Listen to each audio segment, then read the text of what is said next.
बिस्मिल्लाहिर्रहमानिर्रहीम। यूट्यूब के आप देखने वालों, मैं आपको खुश आमदीद कहता हूँ। मेरे बच्चों, मेरे बेटियों, मेरे बेटों, ये ईद के 2 दिन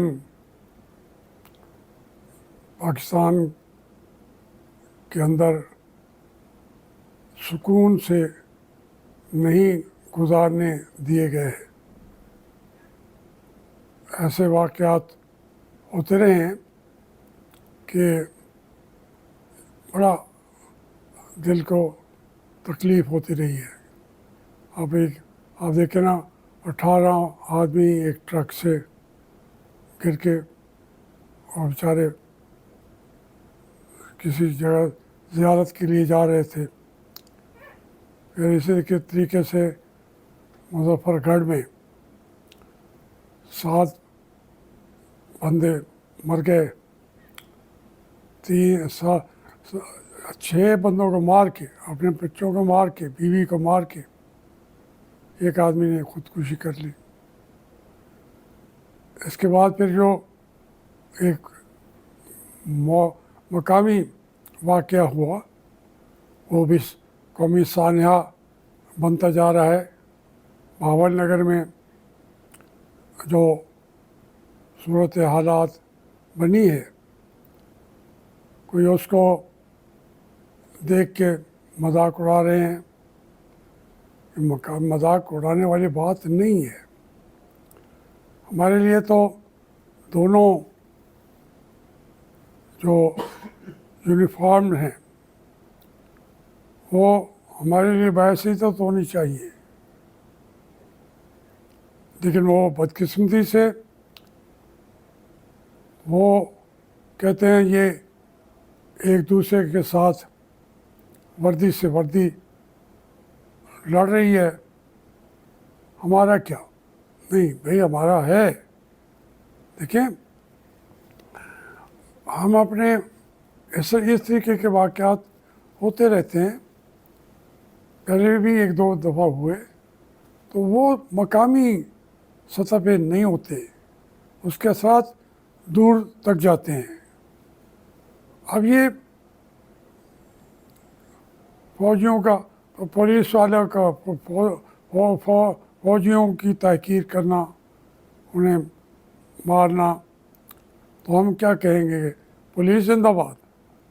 फिर फौजियों ने जो कुछ उनके साथ कर दिया, थाना में पूरे थाने को जो उन्हें उड़ा दिया, तो वो यहाँ पे भी बात नहीं रुकेगी। तो इस पे ऊपर हम क्या करेंगे कि पाक फौज जिंदाबाद। हमारी मजबूरी है कि आप हैं हमारे लिए जिंदाबाद। तो आप ही अपने आप को इतना मुअज़्ज़ज़ तो रहने दें कि हम आपको पाक फौज जिंदाबाद और पाक पुलिस जिंदाबाद, पंजाब पुलिस जिंदाबाद कहते रहे। मैंने तो कल के दिन का जो लाग था, मैंने कह दिया कि हम सारी जंगें हार गए, सारी मुश्किलात हो गई। हुकूमत जो है वो फ़ौज के पास थी, आज भी है, कंट्रोल उन्हीं का है, और पाक फ़ौज जिंदाबाद। तो लोगों ने इसको भी अप्रिशिएट किया। मैं तो दुखी दिल से कह रहा था कि मैंने तो कहना है पाक फ़ौज जिंदाबाद, पर मुझे इतना तो ना आप जिद करें कि मैं चुप कर जाऊं। पाक फौज मुर्दाबाद तो कभी मेरी मरते दम मुंह से नहीं निकलेगा।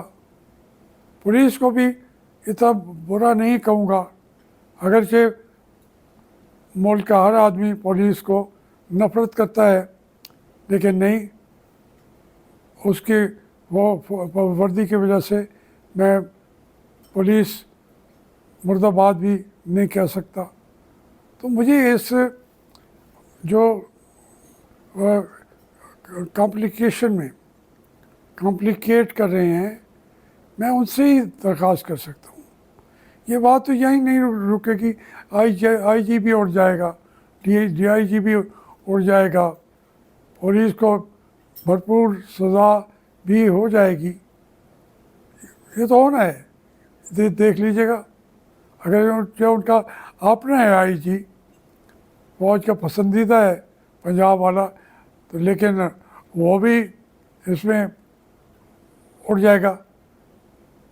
ये असल में कहना जो चाह रहा हूँ उसे सिंपल अल्फाज में कहूँ कि ये हम आदी हैं। पहले देहात लेवल पे होती थी कि एक आदमी ने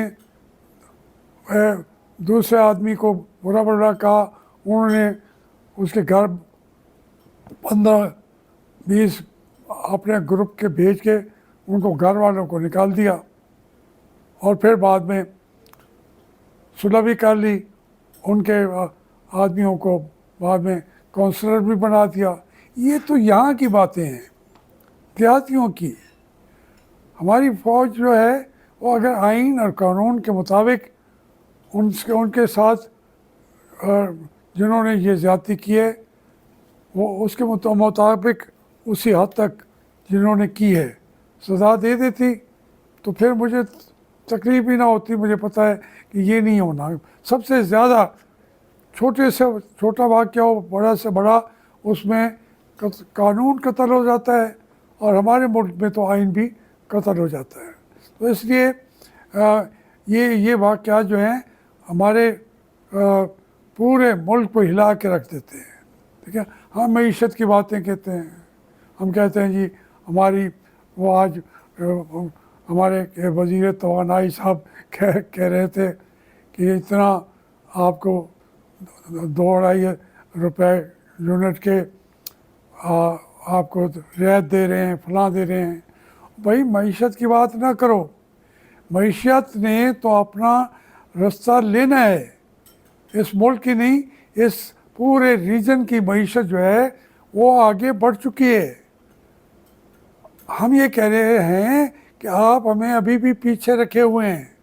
इस वक्त इंडिया कहाँ पहुँचा हुआ है, चाइना कहाँ पहुँचा हुआ है, कोरिया कहाँ पहुँचा हुआ है, वियतनाम कहाँ पहुँचा हुआ है, इधर रशिया के साथ हमारे जो ममालिक हैं नॉर्थ की तरफ, वो देख रहे हैं उनके वसाइल कितने हैं।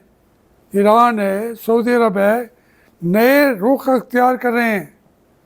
हम सिर्फ ये कहते हैं जी हमने 2.5 रुपए 1 महीने के लिए रियायत दिए, और आगे भी ये चीज़ें जो हैं सस्ती हो जाएंगी। और मेरे भाई मईशत तो अपना रास्ता लेगी।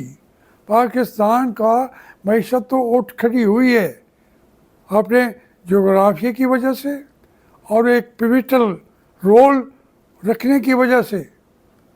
जितना साहिल समंदर है हमारा, जितना ईरान के साथ है, आप तो उनकी नौकरी कर रहे हैं जिन्होंने हमारे उनसे ताल्लुकात नहीं रहने दिए। ईरान में तो हम इंडिया से लड़ के आते थे, जहाज़ तेहरान के ऊपर खड़े कर देते थे। हर आदमी जानता है ईरान ये ताल्लुकात ये थे। आज क्या हैं, वो हमारे बंदों को आके यहाँ आके कत्ल करते हैं पाकिस्तान के अंदर, हम जाके कत्ल करते हैं ईरान के अंदर, और ये छोटी सी बात समझते हैं हम, चुप करके पी जाते हैं। किसने पहुँचाया हमें यहाँ तक? अफ़गानिस्तान ने हमें, तो वही हमारे साथ था। जब हमारी 65 की जंग लगी तो ईरान ने कह के बुला के कह दिया कि आप इन सरहदों की तरफ से बेखबर हो जाएं, इंडिया से लड़ें आराम से। अब वो ताल्लुकात हमारे हैं अफ़गानिस्तान से, लेकिन वहाँ से रेलवे लाइन आ रही है, इस्लामाबाद भी आएगी, दिल्ली भी जाएगी। 12 दिन पहले उस पे दस्तखत किए हैं हमने, 12 दिन पहले। जरा समझें, मईशत चलनी है आगे, फिर हमारा हिस्सा अगर उसमें बढ़ना चाहिए बहुत ज़्यादा। वो अगर हमें मिलता है 5% उनकी मईशत में से, हमें इतना इनकलाब आ रहा हो तो फिर भी हम बड़ी मुश्किल से 10% तरक्की कर लें, तो वो क्या तरक्की हुई। अब वो लीडरशिप चाहिए जो आवाम की नुमाइंदा हो, उनके मुताबिक पॉलिसियाँ बनाए और उससे मुल्क का आप कहीं से कहीं पहुंचा देंगे। आप देखिए ना, ये अभी मैंने कहा है कि वो जो है ट्रंप, वो कह रहा है कि अमेरिका का जो डॉलर है वो रद्दी की टोकरी के बराबर हो गया है, नई मईशत जन्म ले चुकी है, मैं लड़ूंगा उसके खिलाफ और अमेरिका को बचाने की कोशिश करूंगा। ये डोनाल्ड ट्रंप कल रहा है, 8 दिन पहले कह रहा है, और मैं ये बात 25-30 साल पहले से कह रहा हूँ, लिख चुका हूँ। और असम्बली में ये उसके ऊपर भी जो क्या कहते हैं पीटीआई या उसका क्या जो वो ये है यूट्यूब के ऊपर वो पीटीआई के उसके ऊपर मेरी तकरीर आ रही है, 87 की तकरीर आ रही है कि ये इलाके इस तरीके से बनेंगे। वो मैं निकाल के किसी अगले दफ़ा बता भी दूंगा। तो ये मैं जो बातें कर रहा था वो मैं कोई इतना महर मईशत हूँ, मैं कोई वजारत ख़ारजा का सबसे बड़ा एडवाइज़र मैं हूँ। ये इसलिए कि मैं एक तालिब इल्म हूँ, एक सियासी वर्कर हूँ, नज़र रखता हूँ पूरी दुनिया पे। आप उनको रहनुमाई देते हैं जो अपने लोगों का मैंडेट छीन के और अकड़ते हैं और कहते हैं हाँ आप बोलो, हम तुम्हारी सब कुछ आपको बात भी नहीं करने देंगे। तो इसलिए पहली बात यह है कि इमरान खान को लोगों ने वोट दे दिया है, अब वो किसी और को लीडर मानते नहीं हैं। आप मजबूरी से लगे हुए थे, लेकिन वो खैर कल राना सनाउल्लाह का मैं सुन रहा था, वो तो कह रहा है कि हम हफ्ते डेढ़ के अंदर हम जा रहे हैं हुकूमत से शायद।